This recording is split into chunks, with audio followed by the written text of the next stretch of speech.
ആ ഒരു വിഷയത്തിൽ നമുക്കൊരു അതോറിറ്റീവ്നെസ് കൊണ്ടുവരാൻ പറ്റും. അതായത് ഇപ്പൊ സിമ്പിളായി പറയാന്ന് വെച്ചാൽ ഒരു മെനു ഇല്ല ബുക്കും, അതെ അതെ മെനു ഇല്ലാത്ത ഗ്ലോസറി അതുപോലെ. പിന്നെ അത് കൂടാതെ തന്നെ വേറെ കുറെ കാര്യങ്ങളുണ്ട്. ആക്ച്വലി ഈ പറഞ്ഞ പോലെ ചില ഇ കൊമേഴ്സ് വെബ്സൈറ്റുകളൊക്കെ ഈ ഗ്ലോസറിയുടെ കാര്യം പറഞ്ഞപ്പോഴാണ്, ഗ്ലോസറി എന്ന് പറയുന്ന ഒരു സാധനം ഉണ്ടല്ലോ, ഭയങ്കര പവർഫുൾ ആയിട്ടുള്ള സംഭവമാണ്. ഫാർമസി എടുത്ത് നോക്കിക്കഴിഞ്ഞാൽ അല്ലെങ്കിൽ അവർക്ക് കാണാൻ പറ്റും, അവർക്ക് എല്ലാ മെഡിസിനും കുറിച്ചൊരു ഇതുണ്ട്. മയോ ക്ലിനിക്ക് ലോകത്തിലുള്ള അതൊരു കണ്ടന്റ് ഡാറ്റാബേസ് ആണ്, അതൊരു കണ്ടന്റ് ഹബ്ബാണ് കേട്ടോ മയോ ക്ലിനിക്ക്. മയോ ക്ലിനിക് ഒരു കണ്ടന്റ് ഡാറ്റാബേസ് എന്നുള്ള മോഡലിൽ അതിനെ ശരിക്കും പറയുന്നത് ടോപ്പിക് മെട്രിക്സ് എന്നാണ് വിളിക്കുക. ടോപ്പിക് മെട്രിക്സ് എന്നുള്ള രീതിയിലുള്ള ഒരു ഡാറ്റാബേസ് ആണ് ഈ മയോ ക്ലിനിക് ഉപയോഗിക്കുന്നത്. അതിൽ സെർച്ച് ചെയ്ത് നോക്കിയാൽ അറിയാൻ പറ്റും ലോകത്തിലുള്ള എല്ലാ അസുഖങ്ങളെ കുറിച്ചുള്ള ഇൻഫർമേഷൻ അതിനകത്തുണ്ട്.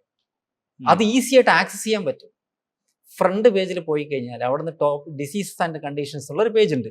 അതിനകത്തേക്ക് പോയി കഴിഞ്ഞാൽ ഇപ്പോൾ സോറിയാസിസ് പി സെർച്ച് ചെയ്താൽ മതി, പിയിൽ സോറിയാസിസ് നമുക്ക് കാണും. ഇല്ലെങ്കിൽ അവിടെ നിന്ന് ജസ്റ്റ് സെർച്ച് ബാറിൽ സെർച്ച് ചെയ്താൽ അതിനകത്തേക്ക് കയറി പോവാം. 3rd ക്ലിക്കിൽ നമുക്ക് എവിടെ എത്താൻ പറ്റും? ഡെസ്റ്റിനേഷനിൽ എത്താൻ പറ്റും. അതോ ഇത്രയും വലിയ ഡാറ്റാബേസ് ആണ്, ലോകത്തിലുള്ള എല്ലാ അസുഖങ്ങളെ കുറിച്ചുള്ള ഇത് ഇൻഫർമേഷൻ അതിനകത്തുണ്ട്. അപ്പൊ അതുകൊണ്ട് തന്നെ ആ പേജിന്റെ വെയിറ്റേജ് ഭയങ്കര കൂടുതലാണ്. ഇനി അതുകൂടാതെ തന്നെ വേറെ പല രീതിയിൽ ചെയ്യാൻ പറ്റും. പല ഇതുണ്ട്. ടോപ്പിക് ഗേറ്റ് വേ എന്ന് പറഞ്ഞിട്ടുള്ള ഒരു കണ്ടന്റ് സ്ട്രാറ്റജി ഉണ്ട്. അതൊക്കെ ഈ പറഞ്ഞ പോലെ നമുക്ക് ഇൻഡെപ്ത് ആയിട്ട് പോകുന്നുണ്ടെങ്കിൽ മാത്രമേ അങ്ങനെ പറയാൻ പറ്റൂ. നമുക്ക് ഈ ഒരു ജനറൽ ഡിസ്കഷനിൽ ജസ്റ്റ് ഇത്രയും പറയാം.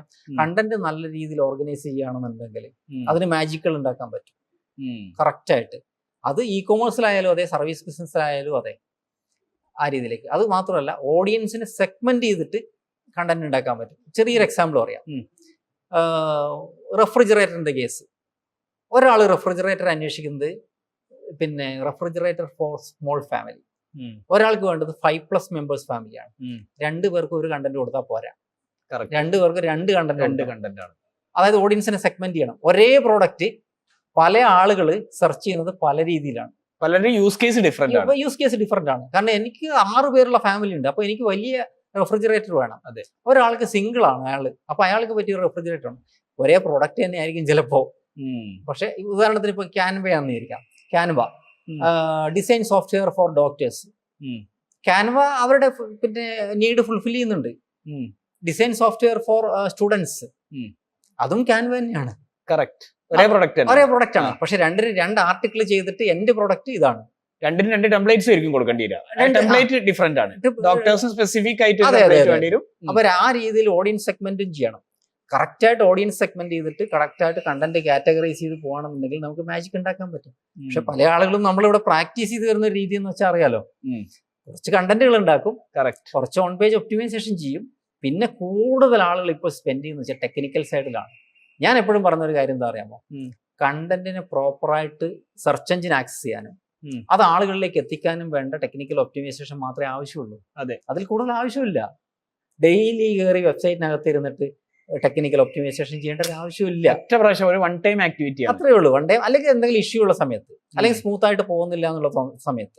അതായത് ആ ബുക്ക് തുറക്കാൻ പറ്റിയിട്ടില്ലെങ്കിൽ പ്രശ്നമാണ്. നമ്മുടെ വണ്ടീന്റെ ടയർ എല്ലാ ദിവസവും അഴിച്ചു മാറ്റി ക്ലീൻ ചെയ്യും, അങ്ങനെ ഇല്ല. അതൊരു പ്രശ്നം വരുന്ന സമയത്ത് നോക്കും, പിന്നെ ഇടയ്ക്കിടയ്ക്ക് സർവീസ് ചെയ്യും, പിന്നെ പ്രോപ്പറായിട്ട് ഇത് ചെയ്യും. ആ രീതിയിലുള്ള ഇത് മാത്രമേ ആവശ്യമുള്ളൂ. കണ്ടന്റിനെ ആളുകളിലേക്ക് എത്തിക്കുക. കമ്മ്യൂണിക്കേഷന്റെ ബേസ് അതാണ്.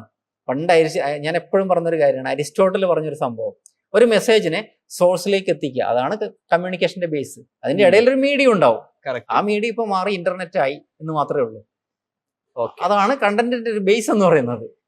എനിക്കൊന്ന് എന്റെ തല എന്നെ ഇതൊക്കെ പോയത് പ്രോസസ് ചെയ്യേണ്ടതുണ്ട്.